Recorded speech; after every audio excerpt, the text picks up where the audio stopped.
मित्रहो नमस्कार, मी प्रदीप एकनाथ खिल्लारे आपलं सहर्ष स्वागत करतो प्रश्न मातंगाचा लढा कायद्याचा या माझ्या यूट्यूब चॅनलवरती। मित्रहो, मी दिनांक 3 मार्च ते 5 मार्च 2025 पर्यंत नगर परिषद कार्यालय मेहकर जिल्हा बुलढाणा येथे मातंग समाजाच्या वतीने विविध मागण्यासाठी आमरण उपोषण केले होते। सदर उपोषणाची दखल घेऊन माननीय मुख्याधिकारी नगर परिषद मेहकर यांनी लेखी स्वरूपात आश्वासन दिले होते की तुमच्या सर्वच मागण्या पूर्ण करू आणि मातंग समाजापुढे उद्भवलेले सगळेच प्रश्न सोडू असे आश्वासन देऊन माननीय माजी आमदार श्री संजयजी रायमुलकर साहेब यांच्या शुभ हस्ते माझे आमरण उपोषणाची सांगता केली होती। मुख्याधिकारी नगर परिषद मेहकर यांनी दलित वस्ती सुधार योजनेअंतर्गत मातंग समाजाच्या मशानभूमीतील विविध कामे हाती घेतली होती। ही कामे करताना त्यांनी मातंग समाज बांधवाशी कोणत्याही प्रकारे चर्चा केली नाही, तसंच मातंग समाज बांधवाच्या ज्या विविध मागण्या होत्या त्यांचाही विचार त्यांनी केलेला नाही। मातंग समाज बांधवांनी ज्या विविध मागण्यासाठी आंदोलन केले होते त्यापैकी प्रमुख मागणी होती की मातंग समाज बांधवाची मशानभूमी ही अतिक्रमण मुक्त झाली पाहिजे, हगंदरी मुक्त झाली पाहिजे, तथा जे समाजकंटक मशानभूमीच्या मधून रस्ता पाडण्याच्या प्रयत्नात आहे त्यांना रोखण्यात यावे, त्यांच्यावरती प्रतिबंधात्मक कारवाई करण्यात यावी। मातंग समाजाच्या मशानभूमीच्या पश्चिम बाजूस जुन्या तार कंपाऊंडनुसार त्याच जागेवरती सुरक्षा भिंत बांधण्यात यावी, तथा मशानभूमीच्या दोन्ही प्रवेशद्वारावरती चॅनल गेट बसवण्यात यावे, ह्या प्रमुख मागण्या होत्या। मुख्याधिकारी रामराजे कापरे सत्तेच्या मस्तीत विसरले की लोकशाही म्हणजे लोकांनी लोकांसाठी चालवलेले शासन म्हणजे लोकशाही होय। रामराजे कापरे हे अतिशय पराक्रमी मुख्याधिकारी आहेत। त्यांनी तुगलकी फरमान काढून मातंग समाजाच्या मशानभूमीच्या मधून दुचाकी व चारचाकी वाहनांसाठी एक रस्ता तयार करून दिलेला आहे। मशानभूमी हा मातंग समाज बांधवांचा श्रद्धेचा व भावनेचा विषय आहे। मशानभूमीतून रहदारीचा रस्ता तयार करून देणे हे हेतू पुरस्पर केलेले श्री रामराजे कापरे साहेबांचे कृत्य आम्हास दिसून येत आहे। मातंग समाजाच्या मशानभूमीला पूर्वीच 2 प्रवेशद्वार असताना तिसरा रस्ता तयार करून द्यायची काहीच गरज माननीय मुख्याधिकारी नगर परिषद यांना नव्हती। त्यांच्या ह्या कृत्यामुळे मातंग समाजाची मशानभूमी ही 2 भागामध्ये विभागल्या गेली आहे।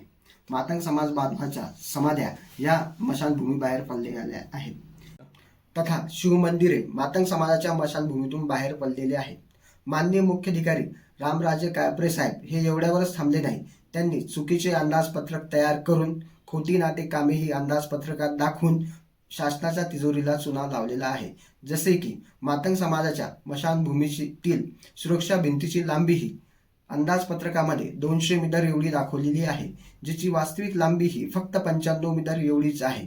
तथा मशानभूमीतील लेव्हलिंग म्हणजे समांतीकरण, ज्या ठिकाणी लेव्हलिंग किंवा समांतीकरण करायचे आहे त्या ठिकाणी साफसफाई करून वरची माती खोदून ती माती बाजूला फेकून 40 ते 80 मिलीमीटरचे दगड व गिट्टी टाकून त्यावरती बारीक गिट्टी टाकून हेवी रोलरच्या साह्याने म्हणजे 8 ते 10 मेट्रिक टनच्या व्हायब्रेटर रोलरच्या साह्याने ती दबई करून समांतीकरण अंदाजपत्रकामध्ये मंजूर होते।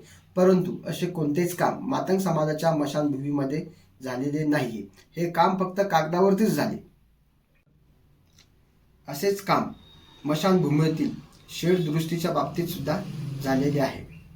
अंदाजपत्रकामध्ये वास्तविक बाजारभावाच्या 4 ते 5 पट दर दाखवून थातूरमातूर स्वरूपाचे काम मातंग समाजाच्या शेड दुरुस्तीचे करण्यात आलेले आहे। या प्रकारावरून असे लक्षात येते की मातंग समाज बांधवाची 100 मीटर लांबीची भिंत, भिंतीवरील खांबासोबत असलेली जाळी आणि जाळीची फ्रेम ही माननीय मुख्याधिकारी नगर परिषद मेहकर यांनी खाल्लेली आहे।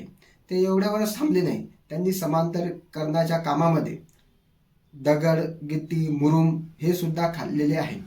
या सर्व प्रकाराची तक्रार मी माननीय जिल्हाधिकारी साहेब यांना सुद्धा केलेली आहे। जिल्हाधिकारी साहेब, महाराष्ट्र राज्याचे कर्तबगार मुख्यमंत्री देवेंद्रजी फडणवीस साहेब, महाराष्ट्राचे उपमुख्यमंत्री एकनाथजी शिंदे साहेब तथा अजित पवार साहेब यांना विनंती आहे की या भ्रष्ट मुख्याधिकारी रामराजे कापरेच्या कारकिर्दीत मेहकर शहरामध्ये झालेली विकास कामे, दलित वस्ती निधीतून झालेली कामे आणि त्यांनी केलेली इतर कामे याची न्यायिक चौकशी व्हावी तथा झालेल्या कामाचे स्ट्रक्चर ऑडिट करण्यात यावे।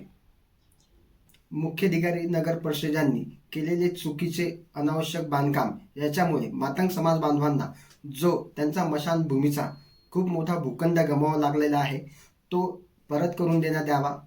त्या गैरवाजवी बांधकामामुळे मातंग समाजाची जी मशानभूमी दुभागली गेलेली आहे ती एकत्रित करण्यात यावी तथा मातंग समाजाच्या मशानभूमीच्या पश्चिम बाजूस जुन्या तार कंपाऊंडनुसार त्याच जागे सुरक्षा भिंत बांधून देण्यात यावी ही विनंती. जय हिंद, वंदे मातरम, जय लहुजी.